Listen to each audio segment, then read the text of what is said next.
Correct people, we greet you now. Welcome now to this our channel. If na the first time when I waka jam this our channel, make una follow us, make una like our page, and make una help us dey share our videos.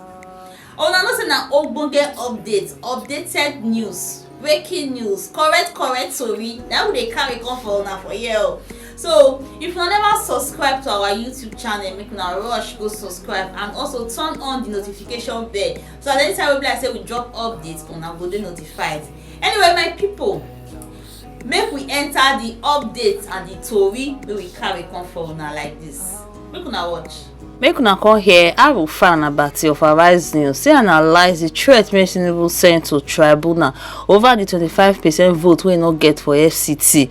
Wetin he talk say go lead to am if they disqualify am as in if they nullify election as a president. My people, make una sit down and listen to this whole analysis from Rufai and Dr. Abati of Resigned. Make una watch. Final written address, the All Progressives Congress Party and Tinubu urged the Presidential Election Petition Court to dismiss the petition filed against his electoral victory by the Labour Party presidential candidate Peter Obi.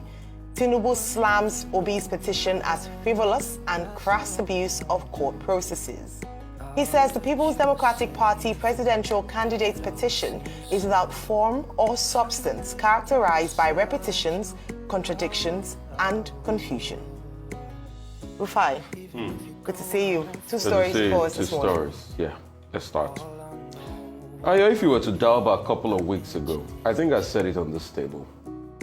I think I said it that this Eregeli, what it means is the rough kind of play that Adamu is playing will backfire and they will push him out. And it was crystal clear. Because I saw it, I wasn't mincing words when I said it. And I knew it was going to happen.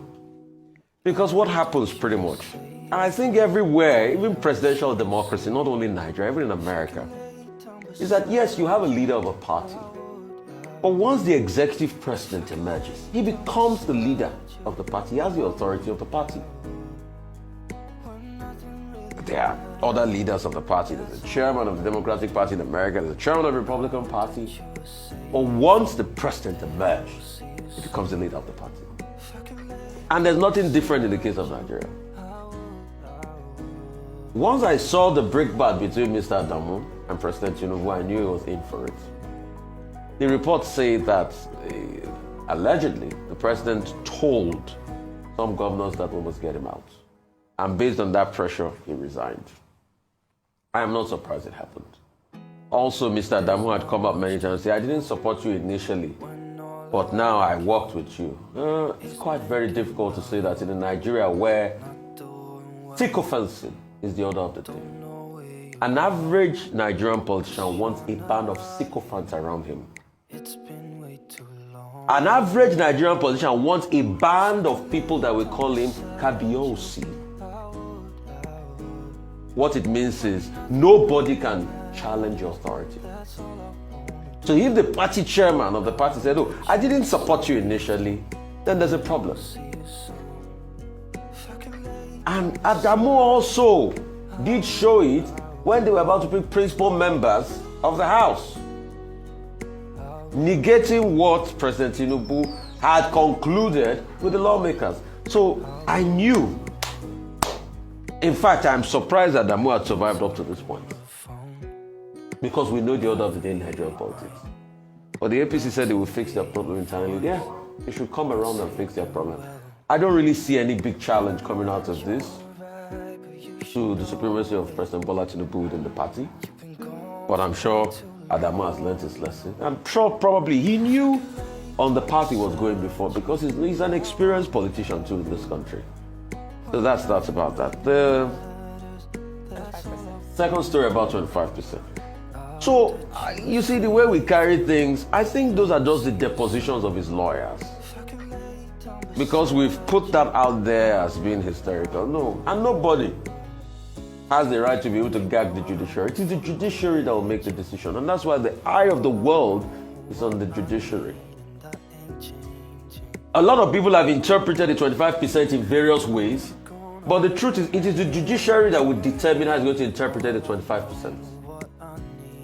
But what will fall on the judiciary now is to do what is right. One, in the sight of God. Two, in the sight of the law.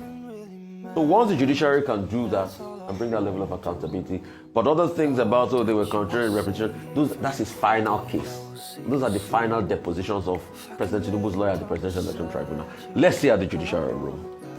And I don't think any decision will cause out the case. Senator Abdullah Adamu, chairman of the party, apparently had this coming, because there have been many divisions within the party, even before the primaries, and now, the chickens have come home to roost. Now, the moment he said he supported Ahmad Lawan and didn't support President Tinubu, and that it fell within the purview of his rights to choose as he deemed fit, but that he led the party to victory, and that he should be commended for leading the party to victory in the 2023 general elections. That was already clearly an indication, that he himself knew that he was having issues. And he said rather than being vilified, he should be praised. But clearly, he didn't have the full support of members of the party, particularly members of the National Working Committee and allies of President Tinubu, who were bound, of course, to react against any form of disloyalty. Okay, there is also the issue about accounts, the audited 2022 accounts of the party. Many members of the National Working Committee had complained that, look, certain things are not right in these audited accounts that the chairman must account for. Whether it's an allegation or not, well, obviously he has not been given the opportunity to defend himself. So what the reports say is that the sins of Abdullahi Adamu as chairman of the APC are too many, and that he was bound to answer for it, and that he had been approached by the allies of the president that, look, it's better you step down so that you don't go to the National Caucus and National Working Committee meeting and then you get embarrassed by getting removed from the position. Well, the president is the leader of the party, there's no doubt. We've seen the relationship between party chairman and the president over the years, under the PDP and also under President Buhari. You hold that position, really, at the pleasure of others, and the most principal person being, the president himself. So it's not as if it's a lifetime posting. Chairmen of parties come and go. Now, another issue to be noted is that, yes, Senator Abdullah Adamu started his career with the PDP, originally MPN. Then, from 1999, PDP became governor in Nasarawa State. But in the last dispensation, he was more on the side of the CPC wing of the party. You will recall that the APC is an amalgam of different political orientations. When the CPC was the dominant party, because their leader was president, on the platform of the APC, they had sway. Now the ACN, the Action Congress of Nigeria, and Southwest allies of the current president, they are right in the forefront. And they are bound to consolidate their hold on power without necessarily making it so open that they are trying to edge other partners in that amalgamation sideways. So this is what has happened. But it will be interesting to see how the APC manages internal democracy, because internal democracy is important. There may be cracks in the party. Politicians will tell you, well, politicians always disagree to agree. And I'm sure that both Omishore and Abdullahi Adamu, being experienced politicians, they will know that, well, this comes, by the way, they probably will be compensated with other things. We'll watch out for that.